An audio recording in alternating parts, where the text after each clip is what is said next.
If you're planning a visit to the Black Hills of South Dakota, where should you stay? I mean, there's so many options, right? Hey everybody, it's Tristan Emond with Mindful Living Realty, a realtor right here in Rapid City, South Dakota, the gateway to the Black Hills. So in this video, I'm not going to tell you where you should stay or where you shouldn't stay, but we'll get on the computer and look at some options and give you some ideas on what is available for you and your family. But before we get there, let's talk about a few other things regarding your visit to the Black Hills. First of all, let's talk about the time of year. If you come anywhere between January and March, that is winter time. Yes, March is pretty much still winter in our area. And aside from Mount Rushmore and Crazy Horse and a few other attractions, the majority of the attractions are closed.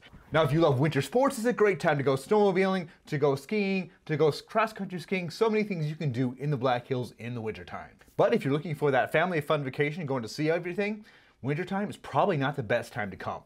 And if you do come in the winter, bring lots of clothes, lots of layers, because it can be anywhere from 50 degrees to negative 50 degrees with all sorts of wind chills. April and May, things start opening up. Bear Country starts opening in May, Reptile Gardens opens up in April, so there's more things available.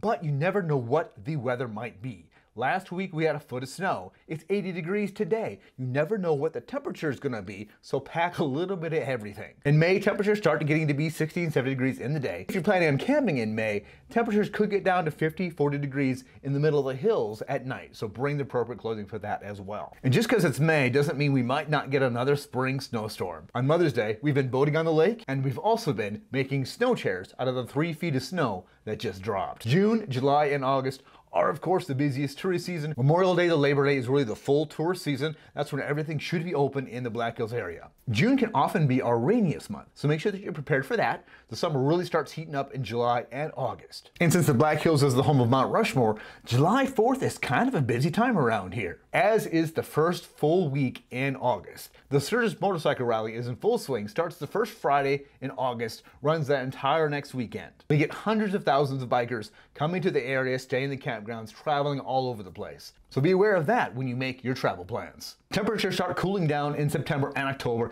It gets to be beautiful when you start seeing the colors change. We biked down the Mickelson Trail last year when the leaves were starting to turn. That was amazing. Then we took a drive down Needles Highway. All the leaf changing colors with a green contrast of the evergreens. Beautiful drive. We've also had snow on Labor Day weekend.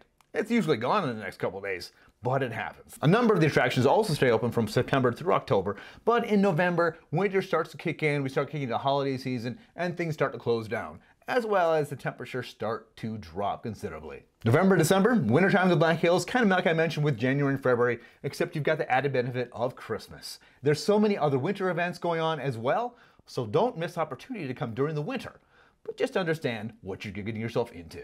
The next thing to talk about is while you're coming to the Black Hills, what you want to see will determine where the best place to stay is. If you're coming to see me and talking about potentially moving to the area, then you probably want to stay nearby the Rapid City area. If you're planning to spend most of the time engulfed in Deadwood, staying in Hot Springs doesn't make a lot of sense. Hiking and exploring Custer State Park is on your agenda.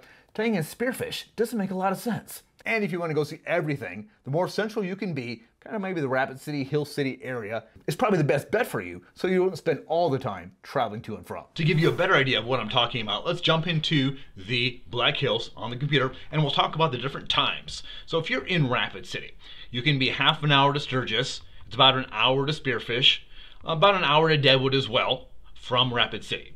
If you go south, you can go south to Hill City, that's about half an hour to Keystone and Mount Rushmore, and then all the way down to Custer is about an hour.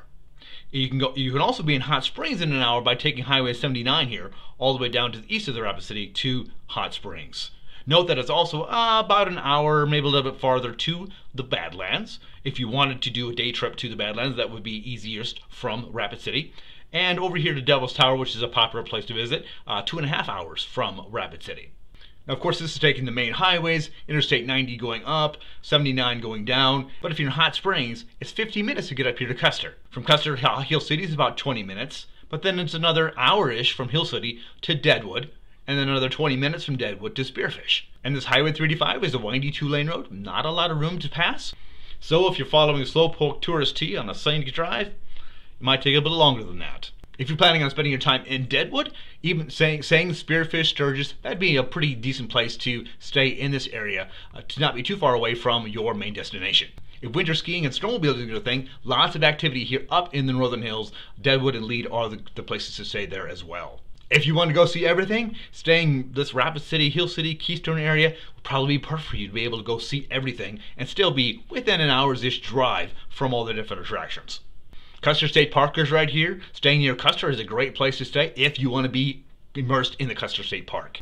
If hanging out in Evans Plunge, the Mammoth Springs, and like Angostura Reservoir down here is your thing, Hot Springs would be a great place to stay. Alright, now let's get into places to stay in the Black Hills. Let's start off with hotels in the area. Every town in the Black Hills is going to have a hotel of some kind. You'll find everything from Holiday Inns to local mom and pop stays. Before we get to the main part of the Black Hills, let's take a look at the outside. So if you want to stay in Badlands for a day and really immerse yourself in the Badlands, here's a Badlands Motel and Campground. Same thing over here in Devil's Tower, where you can stay at the Lodge of Devil's Tower. Now, unless you plan to climb Devil's Tower, I don't know that you really need to stay at Devil's Tower for a full night. We've done the day trip from Rapid City, where we've gone there, walked around, enjoyed the scenery, went, got ice cream, looked at the shops, and still made it home before dark. Alright, now let's roll into Rapid City. If you're looking at staying in a hotel in Rapid City, you'll notice here there's a whole lot of hotels in this area right here and this area right here. This is Rushmore Crossing shopping area. There's the mall right here, bunch of restaurants. Everything is kind of right in this area. If keeping your kids occupied is something that you're concerned about during your stay, you can stay here at La Quinta Inn or the Fairfield Inn, which both of them are right near the Waikiki Indoor Water Park. If you're like my wife and I and you like a kitchen, Mainstay Suites has a small kitchen with their room as well. A lot of my clients like to stay downtown at the Hotel Alex Johnson. This is a really cool historic place which even has a haunted floor. Since you are downtown, you're near all those great restaurants. As we head north of Sturgis, we've got a number of local hotels as well as national chains here off exit 30. Head now down I-90, go up to Spearfish. Here you can see, just like Rapid City, here's the collection of the majority of the hotels and restaurants and services just right here off the first exit, exit 14, I believe. And that's the exit to Spearfish Canyon.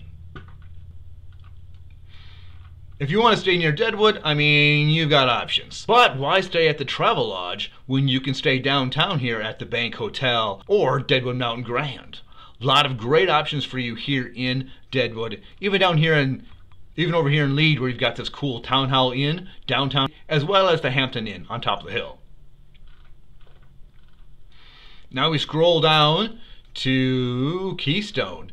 Keystone is the town closest to Mount Rushmore, on the way to Mount Rushmore. So of course there's a lot of different hotels to stay in Keystone. Now none of these hotels are actually near Mount Rushmore. Can't pull back the drapes and see George Washington's nose. Yes, you'll see some advertisements about a hotel at the base of Mount Rushmore. Well, that's a mile or two down the road of the base of Mount Rushmore. But plenty of places to stay in Keystone.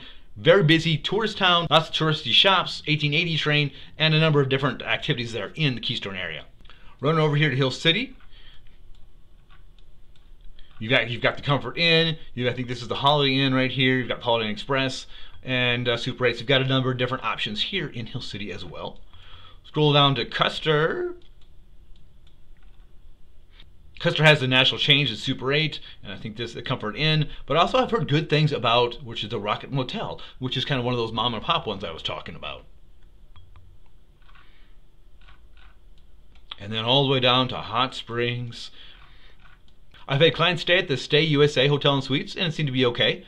But you could go to downtown with the Red River Rock Resort, to the historic downtown. It'd be kind of a cool place to stay as well. So remember, if any of these have an outdoor pool, it may not open until at least June, if not later, depending upon the weather, if it's even working at all. So if a pool is important in your stay, make sure that it's an indoor pool to make sure that you have that for your stay. Now I know you might be thinking, if I'm going to go to the Black Hills, I'm not going to stay in a hotel. I agree. We love to stay at vacation homes in the Black Hills area. Now this could be Airbnb, it could be VRBO, or it could just be any privately owned vacation rental. Usually you got a house with a kitchen or at least a refrigerator and a microwave. And obviously, as you can see here, there are plenty of options. I can scroll in here and you can see so many more of them that just kind of pop in. These are great ideas for a little getaway. Now keep in mind, the farther west you get from 385, the longer, the more gravelly the road probably is to get from your house to one of the main roads. And for a full house, you're probably looking to spend at least $200 a night, if not more. My wife and I actually went to the Bighorns to rent a cabin here in February because it was cheaper. So you're probably not going to find affordability in your vacation cabins. There are also camping cabin rentals. This can be anywhere from your campground shed kind of thing with just your beds and a table inside, or a little place beside the road with a bunch of different cabins to rent. Let me show you a few of them on the map. Going out here down here near the Keystone, you've got the Yak Ridge cabins. I actually know the owner of this place. They've done a very good job. And you get the little cabin just kind of tucked away in the Black Hills. Here's more at Rustic Ridge guest cabins. Coming down here at Pine Rest cabins. Lots of different places you can rent a little cabin alongside the road. Going up here to Deadwood area, here there is, let me see where did I find that one at. It was the Wickyup Village cabins. So be looking at for your smaller cabins that you can rent, as well as your vacation rentals and your VRBOs. A lot of times a number of your campgrounds will also have, aside from your camping area, you'll also have cabins that you can rent. So those are some options for you as well. Go down here to Custer, kind of skipping around a little bit, sorry about that, but go down to Custer here.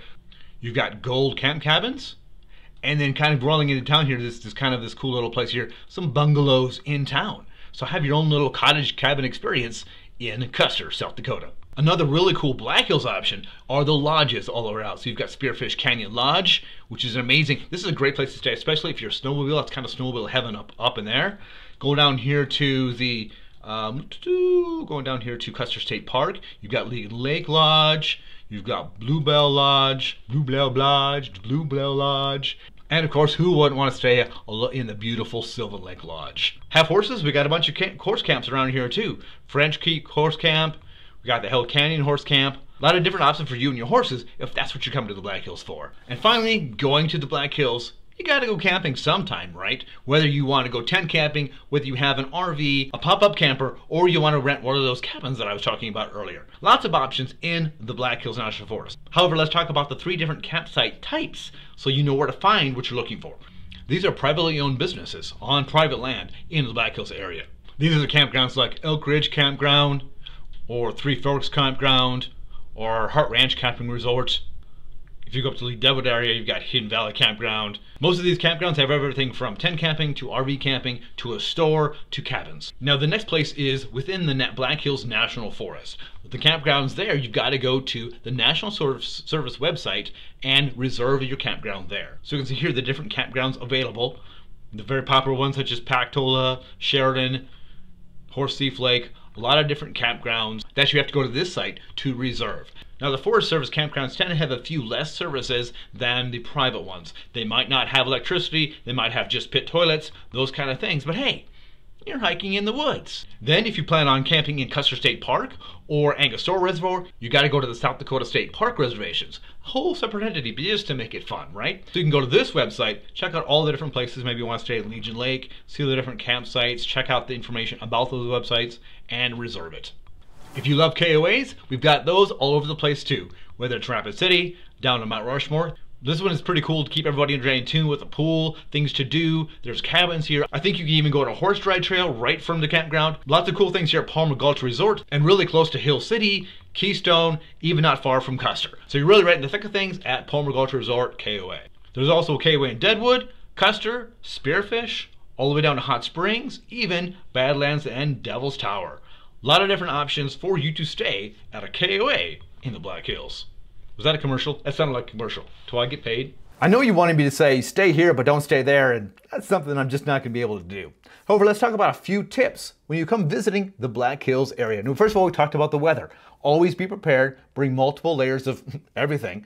Make sure you have the right kind of shoes for walking the trails and basically just exploring. And think about what you're going to eat each day. Every town has a number of smaller restaurants, but in the middle of tourist season, they get busy. You may have to wait in line to get food. Maybe pack a collapsible cooler with you and pack lunch with you wherever you go, just to make sure that you have something to eat along the way. Every town, it's got its own grocery store, so you can stock up on your lunch fixings and be sure to stock up with water and make sure you take plenty of water with you, whether you're hiking or wherever you're going. Yes, we're in the north, but it can still get hot up here.